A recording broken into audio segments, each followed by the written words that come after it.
Gracias, muchas gracias de nuevo por la invitación.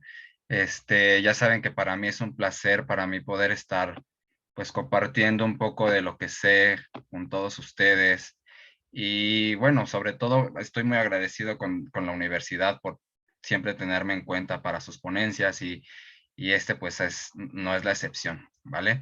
Entonces, bueno, para los que no me conocen, yo soy licenciado en nutrición, soy egresado de la Universidad Autónoma, perdón, de la Universidad Tecnológica de México, la UNITEC. Tengo una maestría también en psicología y bueno, dentro de mi experiencia he estado tanto en el Instituto Nacional de Cancerología, he estado también trabajando con los atletas de alto rendimiento de la CONADE, en fin, he tenido varias experiencia, he tenido pacientes de todo tipo, la verdad, en la consulta. Y bueno, ¿por qué es importante para nosotros desde el punto de vista médico y del punto de vista nutricional? Poder tener una plática en cuestión a este tipo de enfermedades como lo es el VIH. Y yo creo que justo ahora como que nos pega más, ¿no? Como que en ese tiempo, cuando recién salió el VIH o cuando se descubrió que la gente se empezaba a morir, pues imagínense, si ahora con respecto a la pandemia del coronavirus, del COVID-19, del SARS-CoV-2, cómo es que empezaron las personas a morirse y en poco tiempo se conoció, pues, qué estaba pasando, se sabía realmente, se supo realmente en poco tiempo qué era lo que estaba pasando, cuál era el virus que lo provocaba. También se obtuvieron, no se diga, las vacunas, las pruebas para detectarlo. Pues imaginémonos en esas épocas de los ochentas en las que no se contaba con pruebas, la gente se estaba muriendo, en especial hombres homosexuales. Entonces, esto es un poco como para entrar un poco en el contexto de qué era lo que estaba pasando en esas épocas, para que de alguna u otra forma entendamos por qué es que diciembre y sobre todo la primera semana de diciembre, y creo que el 1 de diciembre, es el Día Internacional sobre la Concientización del VIH, ¿no? Entonces, bueno, voy a compartir la pantalla de la presentación que realicé para que pues podamos entrar al mismo tema. Un segundo, por favor.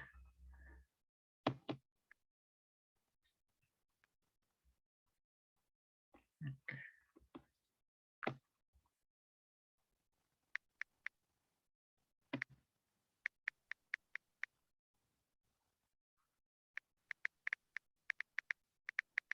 Nada más si me pueden apoyar, los que tienen su audio encendido todavía, si lo pueden apagar, por favor, para que no me distraiga, por favor. Ok.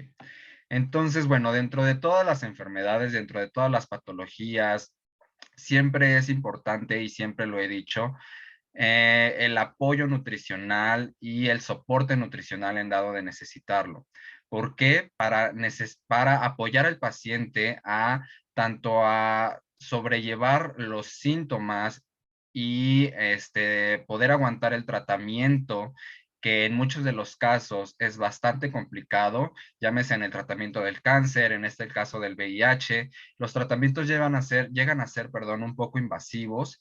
Entonces, siempre es importante tanto, obviamente, el respaldo médico y la orientación médica, pero también de una manera multidisciplinaria, junto con un nutriólogo y con un psicólogo, poder apoyar a ese paciente para que uno tenga una mejor calidad de vida y dos, pues obviamente que sobreviva, ¿verdad? Entonces, bueno, vamos a empezar. Ahí. Ok, entonces, ¿qué es el VIH? Primero que nada. El virus de la inmunodeficiencia humana o el VIH es el causante del síndrome de inmunodeficiencia adquirida. Esto quiere decir que una persona, al menos hoy en día, con el hecho de tener VIH, no significa que va a desarrollar la enfermedad. Afortunadamente, los tratamientos, tanto médicos como de todo tipo, han evolucionado demasiado en cuestión a esa situación, en cuestión al VIH sobre todo. Y ahora, en el presente, el VIH no es conocido o no es, digámoslo así, sinónimo de muerte. ¿Me explico?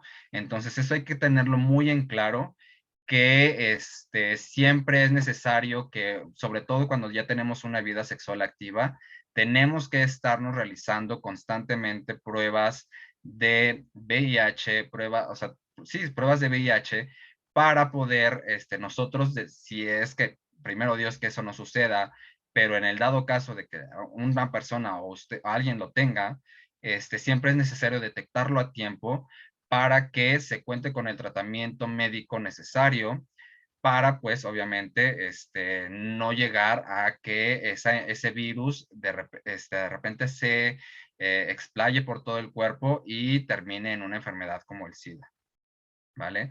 Ahora, el VIH no tratado, esto es lo que les comentaba, afecta la capacidad de los pacientes que lo padecen de combatir infecciones y enfermedades que en último término pueden producir la muerte. Entonces, eso es súper importante, siempre es importante recalcarlo.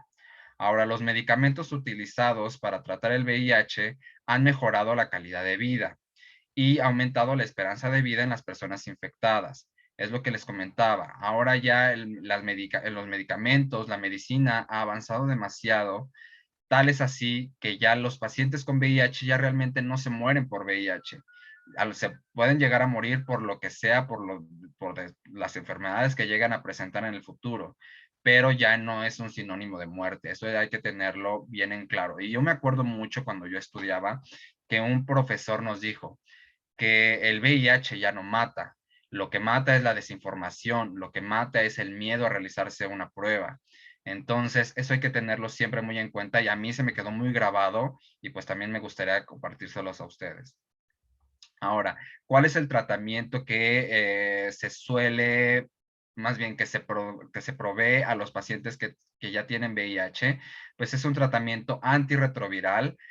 Yo tenía la confusión ahí de que se pronunciaba antiviral o antirretroviral. Bueno, esto es porque es un retrovirus. El VIH es un retrovirus, entonces por eso es que el tratamiento se le conoce como un tratamiento antirretroviral.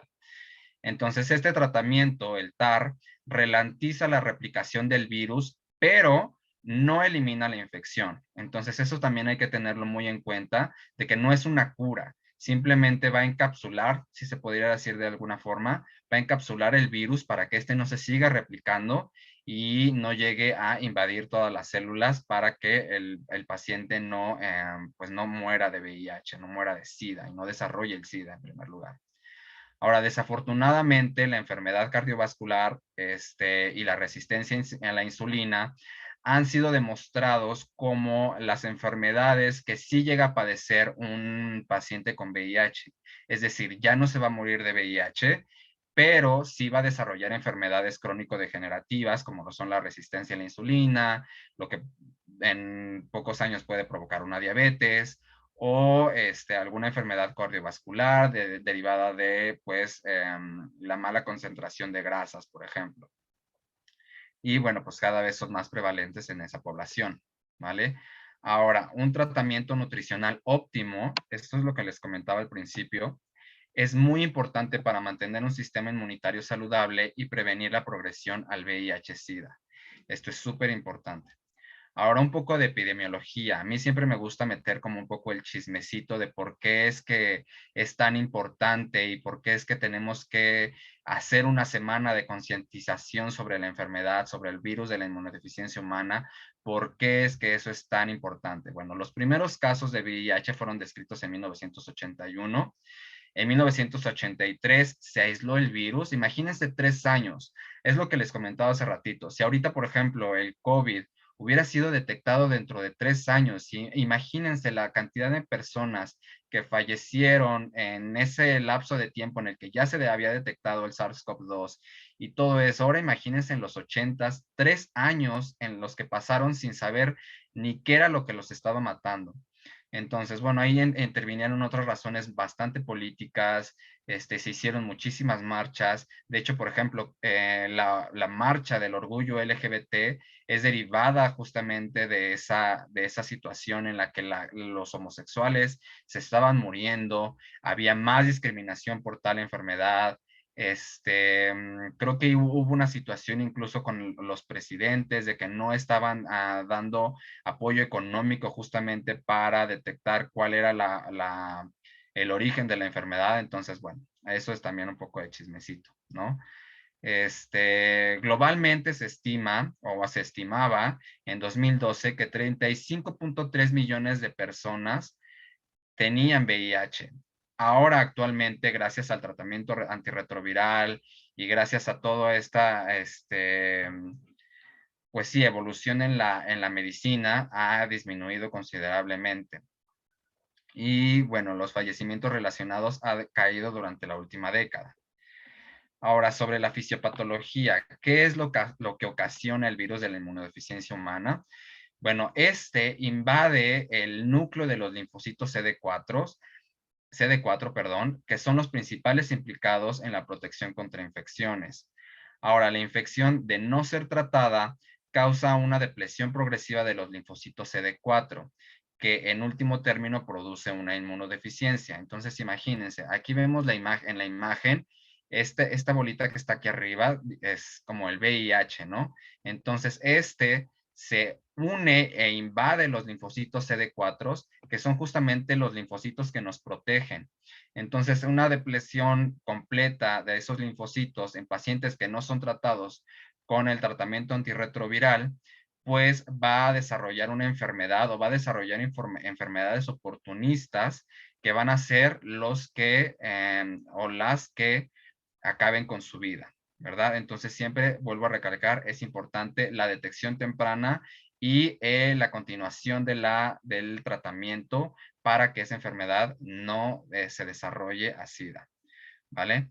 Entonces, la infección por VIH se desarrolla a lo largo de 4 estadios clínicos. Esto es muy importante. Primero, se da una infección aguda. Esta infección aguda ocurre desde que la infección entra al huésped, es decir, desde que hay contacto directo con sangre o con fluidos corporales de otra persona ya contagiada o con agujas. Todos sabemos los métodos por los que se contagia una persona de VIH. Entonces, en el momento, desde ese día, desde ese punto, desde que se contagia hasta más o menos 3 a 6 meses, se le conoce como la infección aguda o la etapa de infección aguda. Durante esta etapa, los pacientes suelen presentar bastante fiebre, una gripa bastante fuerte, y precisamente por eso es que se confunde con una gripa o con una infección estomacal, con una diarrea, y los pacientes realmente no saben que tienen VIH. De hecho, si se hacen una prueba de VIH, en ese tiempo de ventana no va a aparecer un resultado positivo, lo que se conoce también como falsos negativos, ¿no? Entonces, siempre es importante que después de una relación de alto riesgo, de una relación sexual de alto riesgo o de algún contacto con jeringas, agujas, que tengan que ver con la sangre o que sí, con fluidos corporales, siempre es importante, pues a los 3 a 6 meses, hacerse una prueba de detección de VIH para que estemos 100% seguros de que esa prueba o de que ese negativo es correcto, ¿verdad? Ahora después, bueno, viene la infección por VIH sintomática. Bueno, después, perdón, sigue la latencia clínica, que es justamente ya después de los 6 meses, cuando ya se hace la seroconversión, es decir, que la infección ya se puede detectar dentro del cuerpo.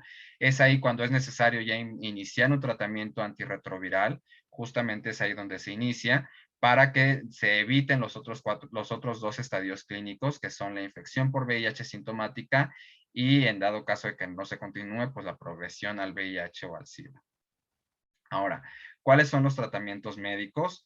Actualmente, el tratamiento antirretroviral comprende más de 25 fármacos divididos en 6 grupos. Imagínense, 25, es como si ahorita tuviéramos 25 vacunas o 25 medicamentos para el COVID. Entonces, la verdad es que este tipo de medicina ha avanzado bastante. Realmente no se ha encontrado una cura, que es lo que se esperaba realmente, pero pues digamos que pues esto ayuda demasiado.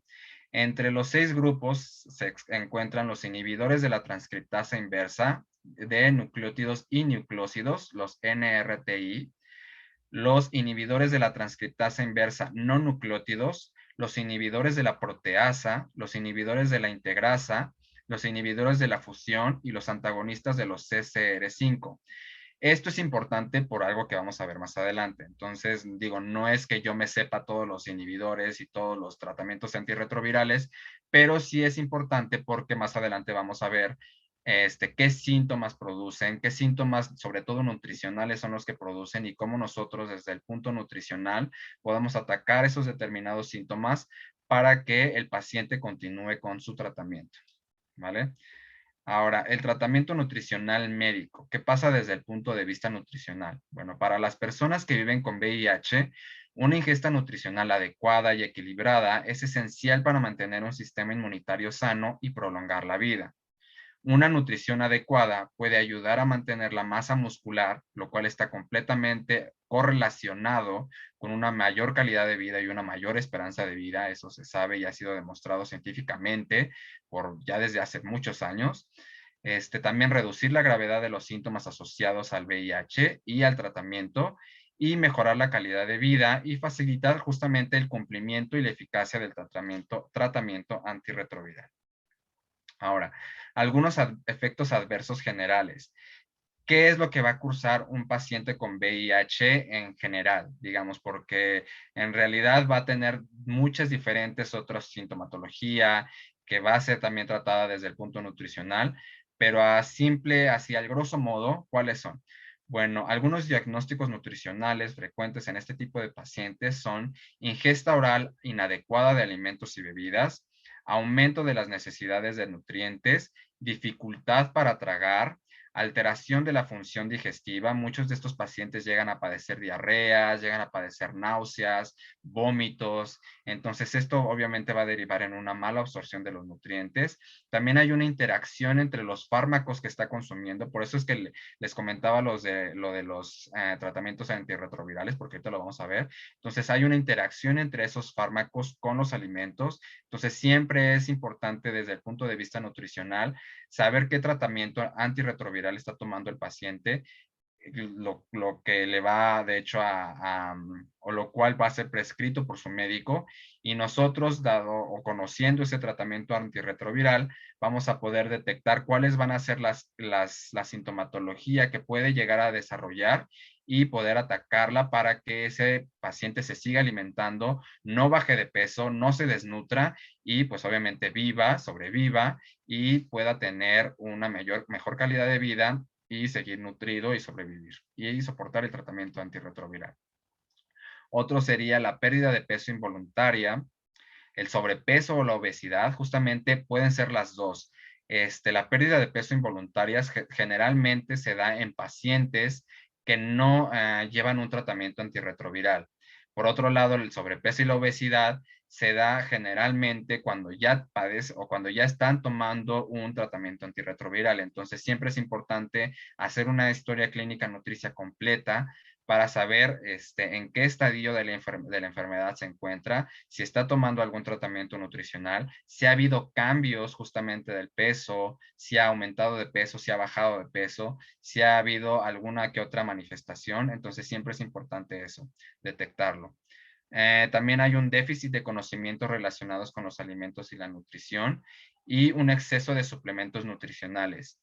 Llámese Herbalife, llámese OmniLife, llámese todos estos suplementos, muchas veces, se ha demostrado que se desarrolla una enfermedad hepática o una enfermedad renal por el exceso consumo de este tipo de suplementos. Entonces, siempre es importante poder nosotros, desde el punto de vista nutricional o desde el ámbito nutricional más bien, informar a los pacientes para que se sepan alimentar correctamente y no caigan en justamente el chisme o en ¿cómo podríamos decirlo? En la mala información de la vecina que le dice, no, pues tómate tal suplemento, o que van al primer puesto yo no tengo nada en contra de Herbalife o de todas estas marcas, pero siempre hay que asistir con un profesional para que pues haya una correcta información y no se llegue a presentar enfermedades hepáticas o enfermedades renales que después van a ser también una problemática para ese paciente. ¿vale? Entonces, algunos efectos adversos habituales y sus recomendaciones nutricionales, como les comentaba, estos pacientes llegan a padecer náuseas, llegan a padecer vómitos. No les voy a leer todas las recomendaciones. Esta presentación, para quien quiera que se las pase, yo se las puedo pasar. Mándenme un mensaje, un WhatsApp, por donde quiera que sea. Ahí está mi Instagram, en la publicación que se hizo en el Instagram del CAEM. Entonces, es mucha información y sobre todo lo pongo justamente para que nos demos cuenta que desde el punto de vista nutricional siempre es, pues es posible atacar a ciertos síntomas, ciertos padecimientos que el paciente está sufriendo para que pues justamente lo que les comentaba, puedan llegar a tener una mejor calidad de vida y puedan, pues sí, nutrirse y alimentarse mejor y sobrevivir de nuevo. Entonces, esto no es algo que yo me inventé tampoco, o sea, no es algo que haya salido de mi cabeza. Esto ya está establecido por normas y guías. En la bibliografía que viene al final también viene establecido. Entonces, digo, también para que no piensen que es chisme mío y que nada más lo estoy inventando o que me lo dijo mi abuelita, ¿no? Entonces, bueno, aquí también están los síntomas. La diarrea es algo muy presente, lo cual va a provocar una malabsorción de nutrientes. Es algo que se tiene que atacar, es algo que se tiene que curar. Un paciente no puede tener diarrea por más de 2 días seguidos y pues esto es necesario tratarlo, ¿no? La pérdida del apetito, igual para que siga comiendo correctamente, las alteraciones del sabor. Muchas veces hay pacientes que llegan a consulta diciendo que la comida no le sabe a nada y pues obviamente a quién le va a gustar comer con un sabor feo en la comida o con un sabor extraño, ¿no? Entonces siempre es importante nosotros desde el punto de vista nutricional poder apoyar a ese paciente para que pues se siga alimentando y no se deplete y no se desnutra. Otro, digamos, síntoma, otra situación que llegan a presentar esos pacientes son la hiperlipidemia, que es una concentración alterada de lípidos en la sangre, como colesterol, llámese triglicéridos, etcétera, o una hiperglucemia también, que pueden, lo que les comentaba, que se ha visto o se ha demostrado que esos pacientes desarrollan en algún punto, pues, diabetes, ¿no? Derivados de esa hiperglucemia, ese descontrol de azúcar en sangre.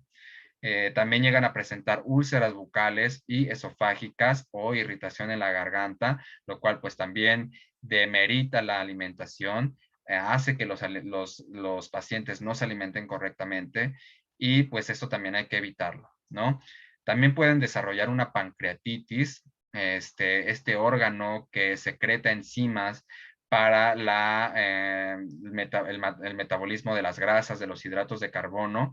Entonces, siempre es importante, pues nosotros poder, aunado con el médico, con el tratamiento médico, pues sí, desarrollar un plan alimenticio específico e individualizado para cada paciente para que pues logre sobrellevar. Y aquí lo importante sería que muchas veces o la mayoría de las veces un paciente, no solo de VIH, sino en general de cualquier patología, no va a llegar a la consulta con solo un síntoma. La verdad es que la mayoría de las veces llegan a consulta con 1, 2 o hasta 5 síntomas, y no es que todos los síntomas.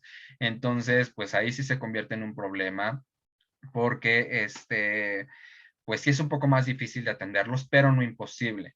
Entonces siempre es importante nosotros hacer una historia clínica nutricia para poder detectar cuáles son los problemas y poder atacarlos justamente para que el paciente se siga alimentando.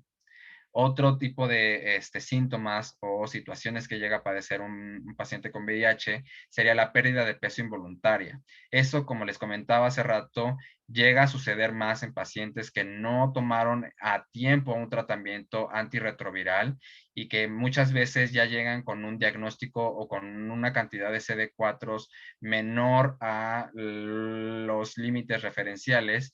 Entonces eso hace que pues ya lleguen desnutridos, con una pérdida de peso bastante importante.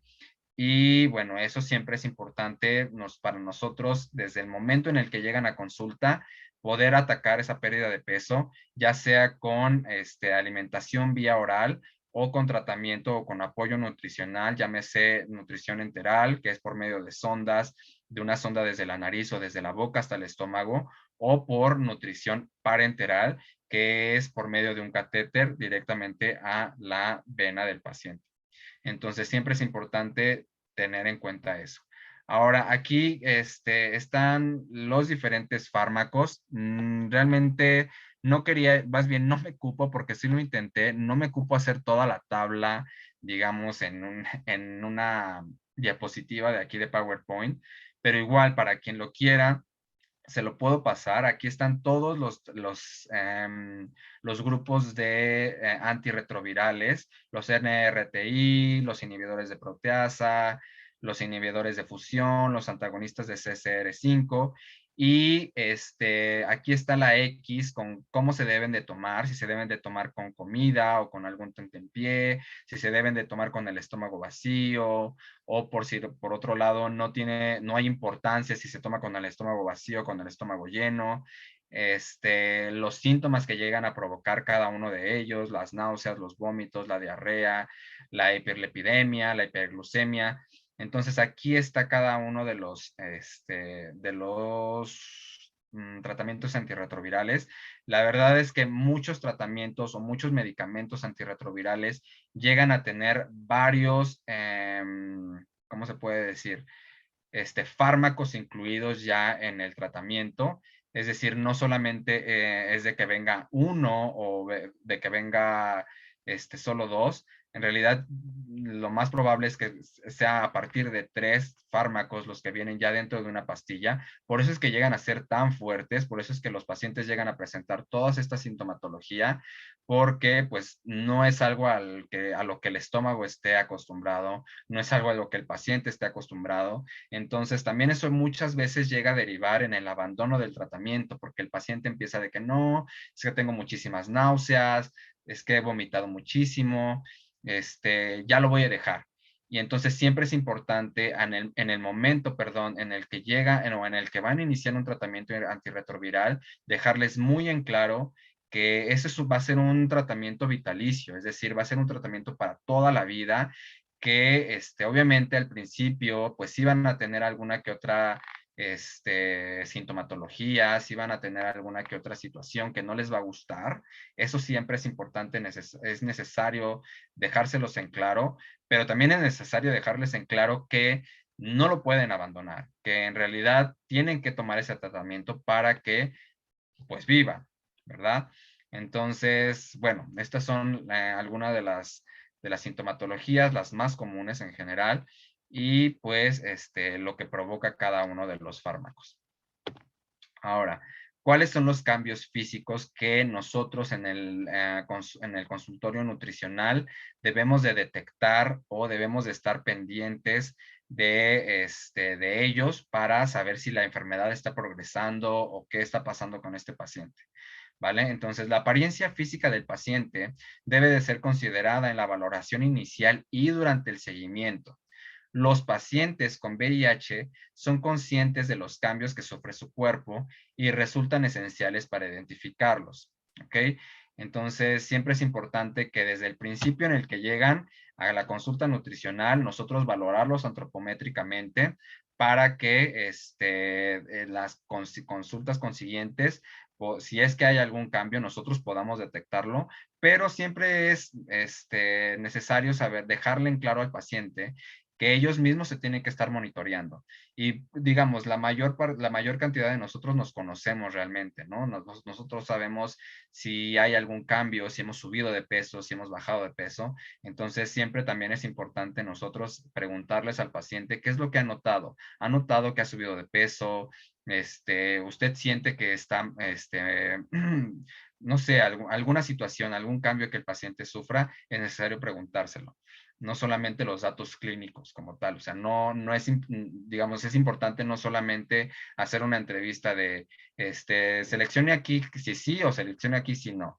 Siempre es importante nosotros saber cómo has estado, ¿te has sentido bien? ¿Cómo has sentido el tratamiento? Este, ¿Has notado algún cambio? ¿Sí me explico? para que pues nosotros podamos de alguna u otra forma ayudarlos o direccionarlos al profesional indicado. También, por ejemplo, saberlos referir a un psicólogo, por ejemplo, es súper importante para que pues no abandonen el tratamiento y que el tratamiento les sea completamente de ayuda, ¿verdad? Ahora es importante preguntar a esos pacientes acerca de cambios morfológicos del cuerpo cada 3 o 6 meses.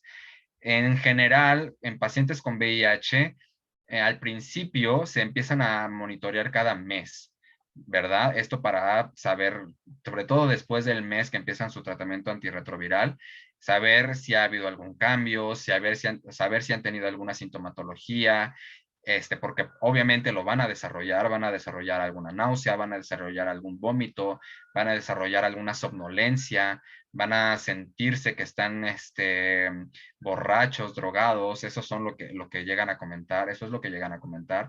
Entonces siempre es importante monitorearlos para que nosotros podamos atacar esa sintomatología. Ahora, ya después de que pasa esa sintomatología, es necesario monitorearse cada 3 o 6 meses. ¿Verdad? Entonces, las variaciones, perdón, de la forma corporal y la redistribución de la grasa pueden vigilarse mediante mediciones antropométricas. Habitualmente se miden la circunferencia de cintura, cadera, zona media superior del brazo y muslo, así como los pliegues cutáneos de tríceps, subescapular, suprailíaco, muslo y abdomen. Estas medidas son en general las mediciones que hacemos no solo a pacientes enfermos, sino a pacientes sanos. En realidad, todos los pacientes cuando van a una consulta de nutrición, eso es lo que se mide, pero justamente es lo que nos indica si hay más aumento o disminución de la masa muscular o de la masa grasa, y nosotros con respecto a esas mediciones podamos establecer un plan alimenticio que va específico para esa persona. Ahora, si está presente una acumulación de grasa cérvico-dorsal, que es la grasa, como se ve en la imagen, en la parte posterior del cuello, la medición del diámetro del cuello también ayudará a vigilar los cambios en esa área.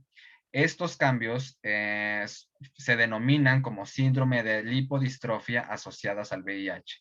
Entonces, siempre es importante nosotros decirles al paciente o preguntarles al paciente si ha notado algún cambio, lo vuelvo a repetir, para nosotros poder detectar esas situaciones a tiempo y poder atacarlas correctamente. Ahora, ¿cuáles serían las recomendaciones nutricionales? Bueno, al recoger la historia dietética se debe de revisar la ingesta actual, los cambios en la ingesta, las limitaciones. Bueno, los cambios en la ingesta es súper importante porque no es lo mismo que un paciente esté comiendo al 100% de sus necesidades el mes pasado y que llegue la consulta, que haya llegado a la consulta el mes anterior y nos haya dicho, no, doctor, la verdad es que estoy comiendo súper bien, yo pensé que el tratamiento iba a ser más invasivo, y muchas veces al siguiente mes llegan con que ya no comen, ya comen 50% de lo que comían el mes anterior, o ya comen el 80% o hasta el 30%. Entonces siempre es importante nosotros detectarlo y poder hacer una historia clínica que abarque todos estos parámetros. Ahora también las limitaciones al acceso o a la preparación de los alimentos. Muchas veces los pacientes o sobre todo nosotros que vivimos en un país en desarrollo donde el acceso a los alimentos no es igual en todas las clases sociales, pues siempre es importante nosotros detectar esas limitaciones que puede llegar a tener un paciente para nosotros poder abordar o brindar un plan alimenticio que sea apto para ese paciente. Yo siempre lo digo, no le voy a mandar a un paciente que a lo mejor no tiene los recursos económicos que otro paciente, digamos, que a unos recursos económicos, perdón, más limitados, no le voy a mandar salmón, no le voy a mandar, ¿sabes? No le voy a mandar una copa de vino todas las tardes. Entonces, siempre es importante nosotros hacer también una valoración de alguna u otra forma socioeconómica para, pues, nosotros también brindar un tratamiento personalizado. Si el paciente también padece de alguna alergia alimentaria, si usa suplementos, toda esta situación de Herbalife. Ok, ya usas Herbalife, lo estás usando, ¿cuánto tiempo llevas usándolo? ¿Qué estás usando, perdón? ¿Quién te lo recetó? ¿Quién te mandó Herbalife? qué es lo que contiene, qué es para nosotros también hacer una investigación de lo que contiene ese producto y poder saber y poder explicarle al paciente si en realidad lo necesita, porque a lo mejor muchas veces está tomando un suplemento que tiene exceso de proteína y el paciente ya está llegando con una infección renal o una insuficiencia renal. Entonces, pues es importante nosotros poder detectar qué suplementos ya están consumiendo. En dado caso de que no sean perjudicial para su salud, bueno, ok, sabérselo racionar también, de algo se puede. Y bueno, también conocer los fármacos que está consumiendo, no solo el tratamiento antirretroviral. Por ejemplo, si el paciente ya está pasando por una situación de hiperglucemia, si a lo mejor está tomando, no sé, metformina, ¿sabes? O sea, toda esta situación es importante nosotros detectarla para que podamos brindarle un tratamiento personalizado. También saber si el paciente está consumiendo alcohol, si es alcohólico, si consume alguna que otra droga, si fuma, bueno, pues para determinar la posibilidad de deficiencias de nutrientes y ayudar a establecer recomendaciones individualizadas. No sé por qué lo dije tanto. Bueno, con respecto a la energía, que son las calorías, y a los líquidos. Bueno, al determinar las necesidades energéticas, el nutriólogo debe establecer si la persona necesita ganar peso, dado que, por ejemplo, cuando ya están más depletados, por ejemplo, o si necesita perderlo, cuando, por ejemplo, ya pasaron por un tratamiento antirretroviral y ya tienen una diabetes, por ejemplo, o un síndrome metabólico. En ese caso es necesario saber si lo necesita perder o si está completamente bien y necesita mantener ese peso. Si con ese peso es más que suficiente. Entonces hay que tener en cuenta otros factores como alteraciones del metabolismo, deficiencias nutricionales, gravedad de la enfermedad y problemas concomitantes para evaluar las necesidades energéticas. Es decir, no hay una fórmula ya preestablecida para saber cuánta energía o cuántas calorías le vamos a brindar a un paciente, cuánta agua debe de tomar un paciente. Siempre es importante acumular toda la historia clínica nutricional del paciente para nosotros poder desarrollar ese cálculo de las calorías, de la proteína. Si a lo mejor también, como les comentaba, si ya tienen algún problema o alguna enfermedad concomitante, llámese infección renal, insuficiencia renal, insuficiencia hepática, alguna infección, alguna diarrea, siempre es importante tenerlo y englobarlo dentro del tratamiento nutricional. Ahora, el cálculo de las necesidades de calorías y proteínas en esa población es difícil por otras cuestiones relacionadas con la emaciación, justo lo que les comentaba. La emaciación es igual a depresión, a que pierden peso involuntariamente, a la obesidad, al SLAP, que es esa situación de la lipodistrofia, de la acumulación de grasa en el cuello, y a la ausencia de ecuaciones predictivas precisas. Es decir, no hay una ecuación como a lo mejor en algún paciente que padece cáncer, en algún paciente sano, no hay una ecuación predictiva ya establecida para pacientes con VIH. Por ahí hay alguna referencia de que hay alguna que otra ecuación, pero siempre es importante mejor determinarla junto con las enfermedades concomitantes, porque digamos, siempre es importante mejor hacer una dieta, a lo mejor para quien ya sepa un poco de nutrición, para un paciente diabético, si a lo mejor el paciente con VIH tiene ya una hiperglucemia, o para un paciente renal, si a lo mejor el paciente llega con una insuficiente renal. ¿Sí me explico? No hay una fórmula o una ecuación específica para un paciente con VIH. Ahora, algunas investigaciones indican que el gasto energético en reposo está aumentado aproximadamente en 10% en adultos con VIH. ¿Esto qué significa? Bueno, nosotros como nutriólogos usualmente primero hacemos un cálculo del gasto energético en reposo, es decir, sin hacer ninguna actividad física, sin hacer, digamos, cuánto es que el paciente está gastando en calorías solo por estar vivo, solo por respirar, solo por dormir, por caminar. Eso es un gasto energético en reposo. Entonces, se ha demostrado que ese gasto energético en reposo en pacientes con VIH, debido a que están cursando por una enfermedad, se aumenta un 10%. Entonces, siempre es importante nosotros, a lo mejor si no tiene una enfermedad concomitante, no tiene una diabetes mellitus, no tiene una insuficiencia renal, si no utilizamos una fórmula predictiva o derivada de alguna enfermedad, sí es importante utilizar alguna fórmula, llámese de la OMS o de la FAO, para poder establecer un tratamiento nutricional. Y siempre es importante agregarle ese 10% que se ha demostrado que esos pacientes con VIH asintomático necesitan de más para poder sobrevivir. ¿Vale? Ahora, con respecto a las proteínas, espérenme, déjenme tomar.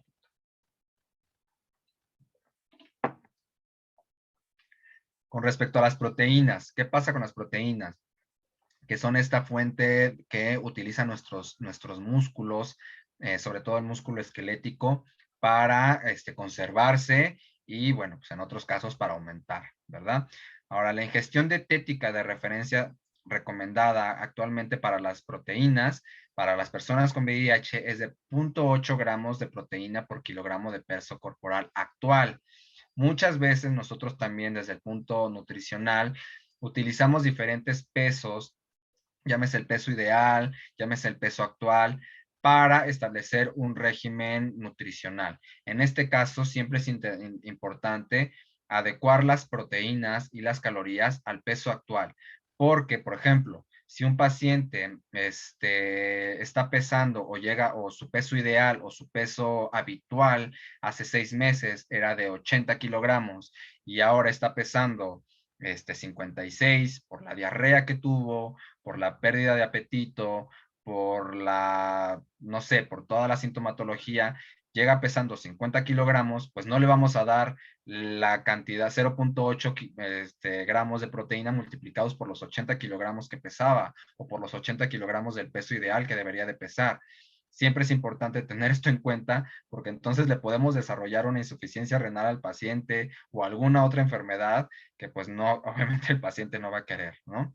Entonces son 0.8 gramos de proteína por kilogramo de peso corporal actual al día, ¿ok? Ahora, el VIH y el SIDA producen deficiencias de reservas proteicas y anomalías en el metabolismo de las proteínas, pero no hay datos a favor de una ingesta proteica por encima de las necesarias para acompañar el aumento preciso de las calorías. Esto quiere decir que no, o sea, está demostrado obviamente que los pacientes con VIH pues van a requerir o ¿cómo se puede decir? Hay una deficiencia de proteínas, hay una deficiencia o hay una depresión, por muy mínima que sea, del músculo, aunque estén tomando un tratamiento antirretroviral, aunque estén indetectables. No se diga en pacientes que no han tomado un tratamiento de retroviral o en pacientes que ya padecen de la enfermedad del SIDA. En esos pacientes, pues obviamente la depresión muscular pues va a ser aún mayor, pero eso no significa que debamos nosotros de excedernos de proteína y órale, de que porque de que porque tienes VIH, cómete 50 bisteces y 8 huevos al día. No, o sea, siempre es importante acudir con un profesional para que nosotros sepamos, ok, tienes VIH, pues lo siento mucho, pero ahora vamos a hacerte un plan alimenticio para que tu músculo no se pierda, para que tu sintomatología sea lo más leve posible, para que a pesar de esa sintomatología te puedas seguir alimentando y te puedas seguir nutriendo, sobrevivas y obviamente pues que lleves un tratamiento antirretroviral que te ayude a sobrepasar esa enfermedad, ¿no?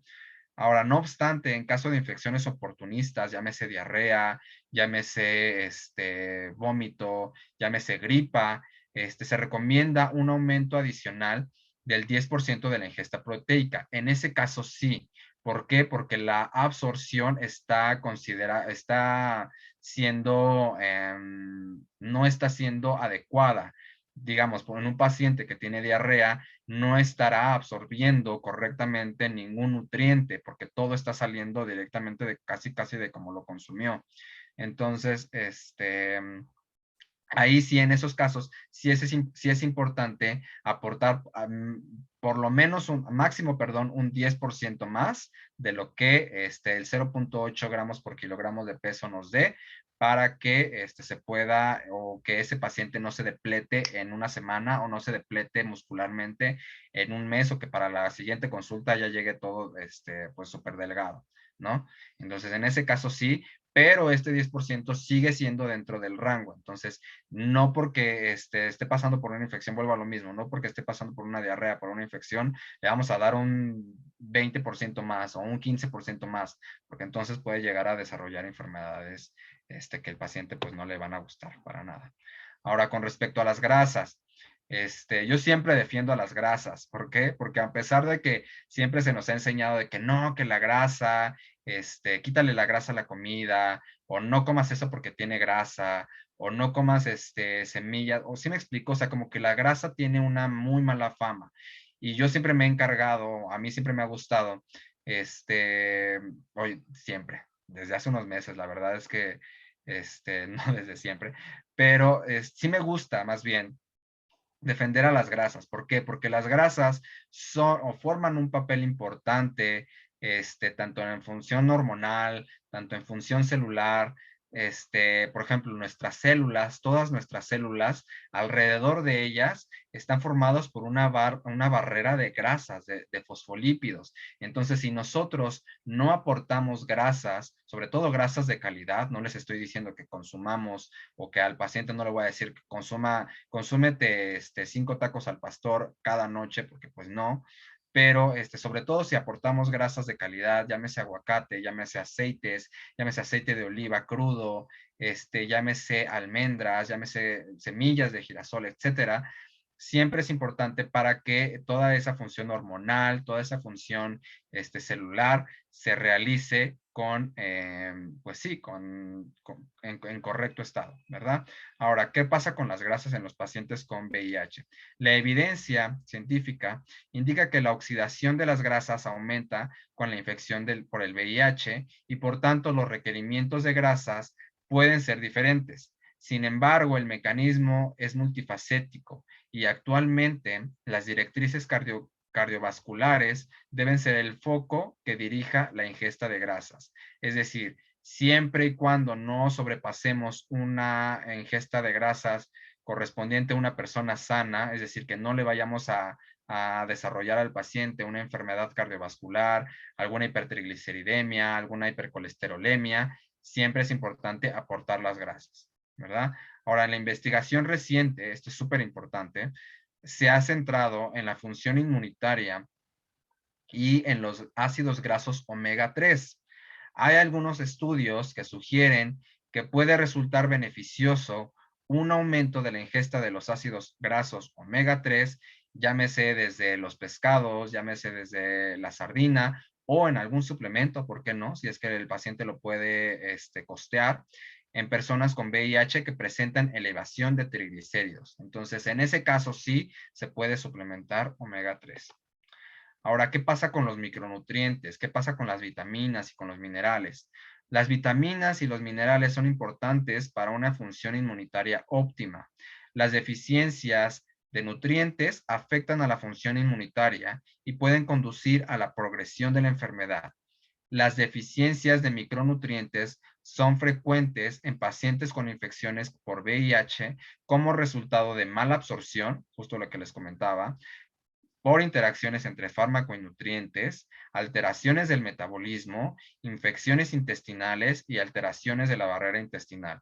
Entonces, aquí es súper importante porque muchas veces nosotros, o me he dado cuenta, o yo a lo mejor cuando era estudiante, me acuerdo que daba una dieta y no me fijaba yo si estaba aportando la cantidad suficiente de vitamina A, la cantidad suficiente de hierro, la cantidad suficiente de zinc. Para todos estos micronutrientes hay ingestas diarias recomendadas ya establecidas. Entonces, si no estamos aportando una ingesta diaria recomendable sobre cada uno de los micronutrientes, pues obviamente ese paciente a lo mejor va a estar en un peso normal, a lo mejor va a tener un peso, un sobrepeso inclusive, o a lo mejor sí me explico, o sea, pero no va a estar nutrido correctamente, justamente porque no le estamos aportando correctamente la cantidad de zinc, la cantidad de hierro, la cantidad de fósforo, la cantidad de selenio, todos estos minerales, todas estas vitaminas son súper importantes para diferentes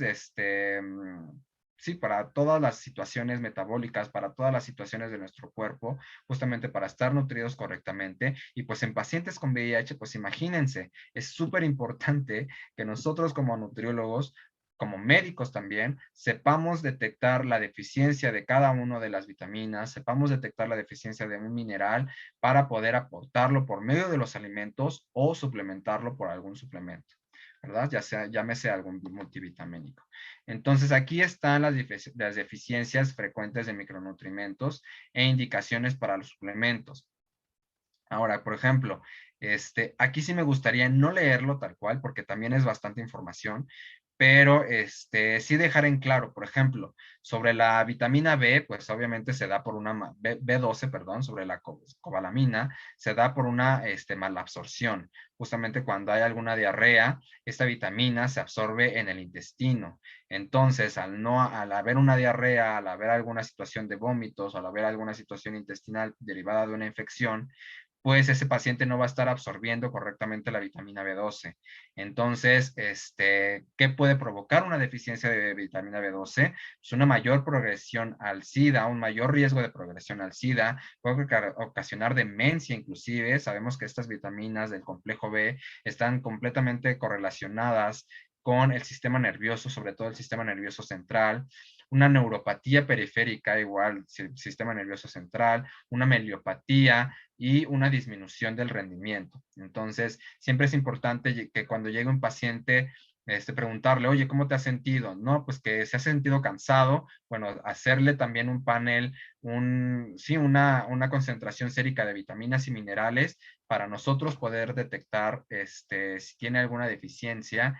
Y bueno, también hay ciertos signos carenciales que se pueden presenciar a simple vista en los pacientes para nosotros poder, pues, detectar alguna deficiencia de alguna vitamina. Pero siempre es importante respaldar esa situación con una prueba de laboratorio. No porque de repente le vemos unas llagas aquí en la boca, ya vamos a decir, ahí tienes deficiencia de vitamina 12, sas el complemento. Pues no, siempre es importante tener una referencia, perdón, espérenme, para pues nosotros poder establecer también un aporte de vitaminas. Ahora, ¿qué pasa con la vitamina A? Se llega a dar por una ingesta inadecuada. Esto la verdad es que se ha demostrado también que no consumimos la cantidad de vitamina A necesaria a nivel poblacional. Entonces, pues imagínense un paciente que tiene VIH, que a lo mejor no está comiendo bien al principio de su tratamiento antirretroviral, porque tiene náuseas, porque tiene vómitos, porque tiene diarrea, pues obviamente va a haber una deficiencia. Entonces, ¿qué puede provocar una deficiencia de vitamina A? Pues igual, un mayor riesgo de progresión al SIDA. Pues, ¿cómo lo podemos atacar? Necesario corregir las deficiencias, y no se deben sobrepasar, esto es súper importante, no se deben de sobrepasar las ingestas diarias recomendadas o IDRs cuando las concentraciones séricas sean normales. Ingestas altas, más allá de corregir deficiencias, puede ser perjudicial para la salud y podrían aumentar el riesgo de mortalidad por SIDA. Es decir, que si un paciente llega a la consulta y o que llega con una prueba de laboratorio de las vitaminas y de los minerales y la vitamina A llega deficiente, pues no le vamos a mandar el suplemento que exceda las IDRs o la IDR de la vitamina A, porque se ha demostrado que eso puede llegar a ser perjudicial para ese paciente. Entonces, siempre es importante nosotros tener en cuenta eso para que pues no haya ninguna situación desafortunada para el paciente, ¿verdad? Ahora, con respecto al betacaroteno, pues es igual por una ingesta inadecuada o por una mala absorción de las grasas.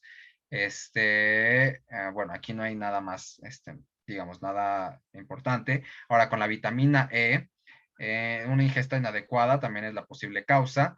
Podría aumentar la progresión al SIDA también, si hay una deficiencia.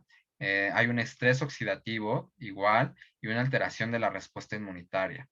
¿Qué se debe de hacer? Bueno, ingesta elevada podría asociarse igual con aumento de los marcadores representativos de ateroesclerosis. Entonces, igual, si llega un paciente con una prueba de laboratorio que indique que hay una deficiencia de vitamina E, no le vamos a mandar inmediatamente un suplemento de vitamina E, o a lo mejor sí, pero siempre cuidando de que eso, aunado con los alimentos, no exceda la ingesta diaria recomendada para que no le vayamos a provocar una aterosclerosis al paciente, ¿se imaginan? Entonces, bueno, eso es importantísimo. Ahora, bueno, la vitamina D, pues, puede provocar una supresión inmunitaria. Siempre es importante corregir las concentraciones bajas. Con respecto al selenio, pues igual una ingesta inadecuada. Puede también aumentar el riesgo de la progresión al SIDA. Hay un debilitamiento de la función inmunitaria. Y bueno, se recomiendan multivitamínicos y minerales en las dosis correspondientes a las IDRs. Ahora, ¿qué pasa con el zinc? Hay una ingesta inadecuada también y bueno, hay un mayor riesgo de mortalidad asociada al SIDA, un debilitamiento del sistema inmunitario, una alteración de la cicatrización y un número de CD4 menor. Igual, siempre vigilando que no excedan las IDRs y porque, bueno, también si se excede esa ingesta diaria recomendada, podría acelerar la progresión de la enfermedad. Entonces, aquí es súper importante tener en cuenta esto para que, ok, si un paciente va a llegar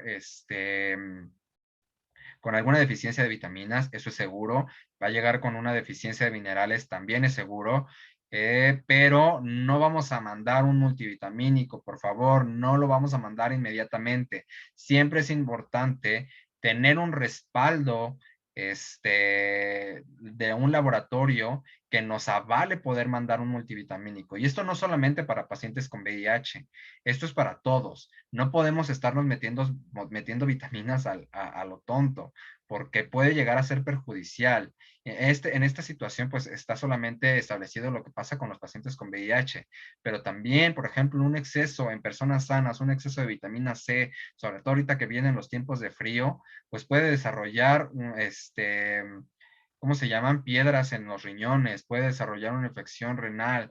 Entonces, siempre es importante que nosotros acudamos con un profesional justamente para que el profesional nos pueda decir, ok, ten tu multivitamínico, ten tu vitamina C, no nada más porque o también nosotros o los médicos es importante que sepan referir al paciente antes de mandarle una vitamina C o una vitamina B, un paciente, un complejo B, una tribedose, una bedoyecta.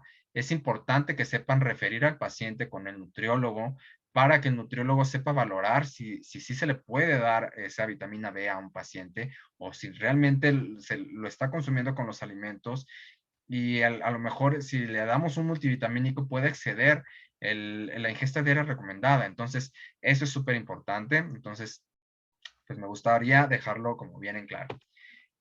Sobre todo, bueno, con el hierro. ¿Qué pasa con el hierro? También, bueno, concentraciones bajas durante la infección asintomática inicial por el VIH causadas por absorción inadecuada o por una ingesta inadecuada. ¿Qué puede pasar? Una anemia, una progresión y mortalidad de la infección de VIH, aumenta la susceptibilidad y gravedad de otras infecciones y bueno, se debe de corregir las concentraciones bajas si es necesario, recomendar ingestas correspondientes a la IDR también. Y bueno, también si se sobrepasan esas ingestas diarias recomendadas, podrían aumentar la carga viral. Entonces, siempre es importante, lo vuelvo a repetir, acudir con un profesional para que pues sepa valorar si es necesario aportar un multivitamínico o si por medio de los alimentos es simplemente necesario para poder ayudar a la deficiencia de vitaminas. Entonces, según yo no lo iba a leer y ya lo leí todo. Bueno, aquí está la referencia de también no es algo que me haya inventado yo, es algo que está ya preestablecido, ya que se ha demostrado, no es algo que me haya levantado hoy con ganas de decirles y de inventarles. Entonces, pues eso sería todo por el día de hoy. Aquí está la referencia. Les digo, esta ponencia lamentablemente sí fue de bastante información, sobre todo de bastante gráfica, bastante pues sí, bastante información que tuve que meter en la presentación, pero me parecía importante porque, bueno, para las personas que lo deseen, pueden mandarme mensaje, pueden mandarme DM y pues con todo gusto se los paso, ¿vale? Entonces, no sé si tengan alguna duda, alguna situación que me quieran decir, alguna queja, alguna sugerencia, alguna mentada de madre.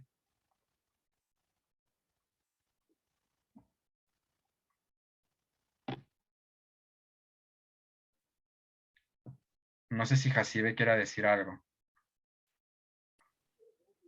No, pues realmente nada, muchas gracias por la plática, doctor. No sé si exista alguna duda, chicos, como les comentaba al inicio de la sesión, pues si tienen alguna duda la pueden poner en el chat de Zoom o prender sus micrófonos.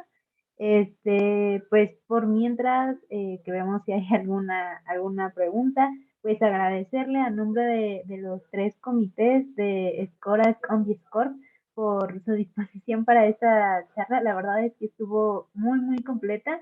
Muchas gracias, doctor. Pues sí, no sé, entonces, chicos, no sé si tengan alguna duda. No, al contrario, gracias a ti. Gracias, bueno, gracias a ustedes y a todo el comité por invitarme. Siempre estoy bien agradecido. Bueno, aquí ya hay alguno que otro comentario. Sí, hay Bueno, varios, pues son ajá. agradecimientos también Sí, de sí, sí. comentarios. Sí, muchas gracias a todos también por unirse. Tiene una duda, aquí está. ¿Quieres leerla porque yo ya, la verdad, ya esto se me cerró la garganta. Sí, doctor. Bueno, dice Adriana, nos pregunta, yo tengo una duda, para los pacientes que no tienen los suficientes recursos para ir al nutriólogo, ¿cada cuánto se les puede recomendar que vayan a seguimiento? Bueno, aquí siempre es importante igual acudir justamente a la clínica en donde se están tratando. Eh, Siempre es importante que obviamente en el momento en el que se traten, sobre todo en los centros de salud, yo me he dado cuenta, o hasta donde yo sé, hay atención nutricional ahí. Entonces, siempre es importante que cuando lleguen al centro de salud o al hospital en donde se estén tratando, donde les estén dando su tratamiento antirretroviral, pues acudan a consulta nutricional. Ahí están los nutriólogos siempre en la mayor disposición de apoyarlos. Lo que pasa es que muchas veces hay desinformación, muchas veces como que al nutriólogo se le da por un lado y como que nada más van con el infectólogo, ¿cómo se llama? Se me fue ahorita el nombre. Con el doctor, pues, a recibir su medicamento y ya se olvidan de lo demás. Pero hay muchísimas otras áreas que obviamente también desde el punto de vista médico hay que incentivar a trabajar con todas las demás áreas, tanto nutricional, tanto psicológica, tanto todas las áreas para que el paciente pueda, pues tener acceso a esa información, a esos tratamientos. Ese tratamiento pues es gratis, no es necesario pagarlo. Entonces siempre es importante que se acerquen a su médico para decirle, oye, pues mándame al nutriólogo, ¿no? Bien. Ujú. Muchas gracias. Sí, Chicos, ¿alguna otra duda?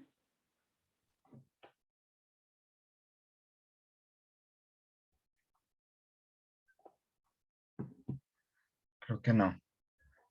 Sí, parece ser que ya no hay más dudas. Bueno, pues entonces, sí hay otras, perdón. Ok. Dice, bueno, para los pacientes con detección en la fase crónica de VIH en el que pensamos en probable desnutrición, nosotros vamos a pedir estudios y directamente referirlos con usted. Exactamente. Siempre es importante, bueno, es de gran ayuda. Este, Sí, siempre es de muchísima ayuda que lleguen ya con un estudio de laboratorio ya realizado.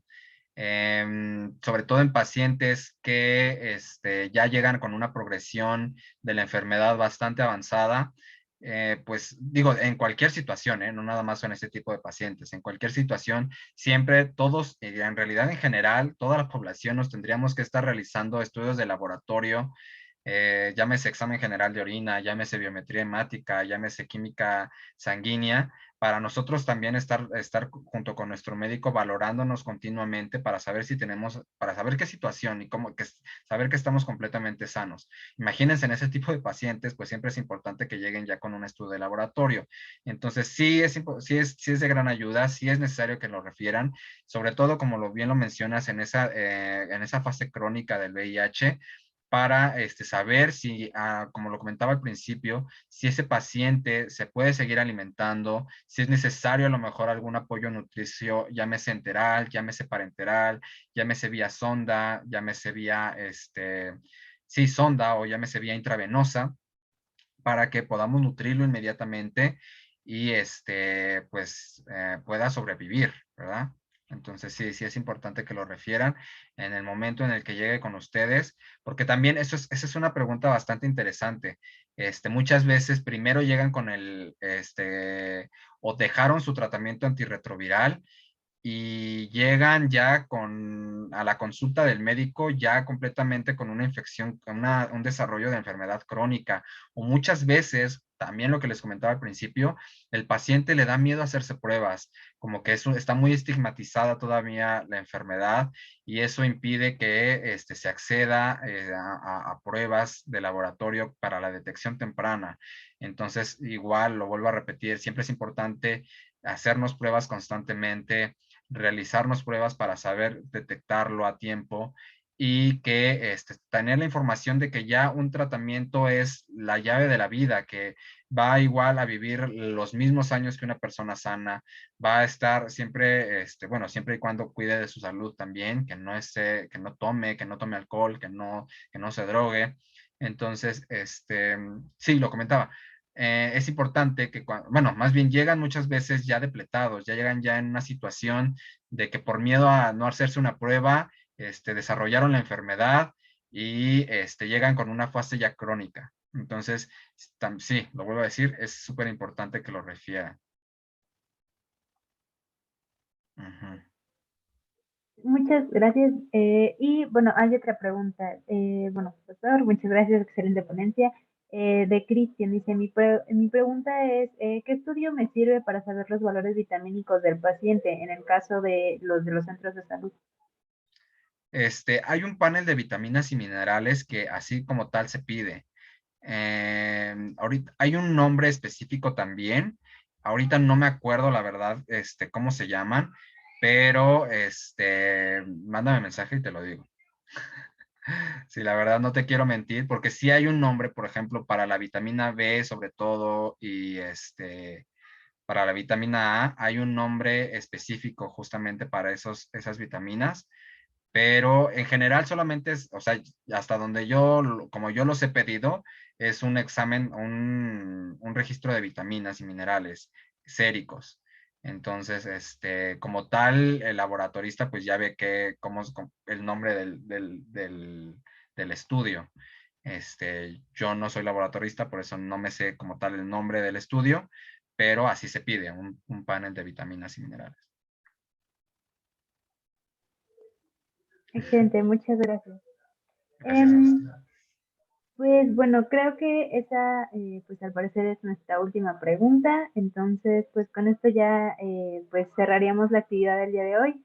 Nuevamente, doctor, muchas gracias por su tiempo y por tan buena explicación. La verdad estuvo muy completa la ponencia. Y pues nada, no nos queda nada más que agradecerle. No, pues al contrario, muchas gracias a ustedes y a todos los que se conectaron.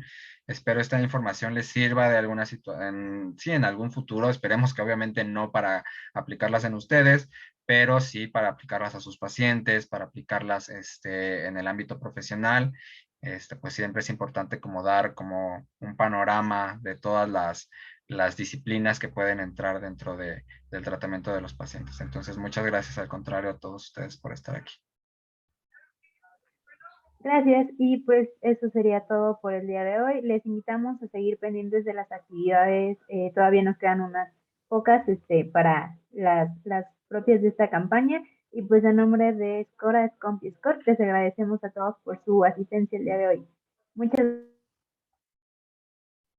Hasta luego.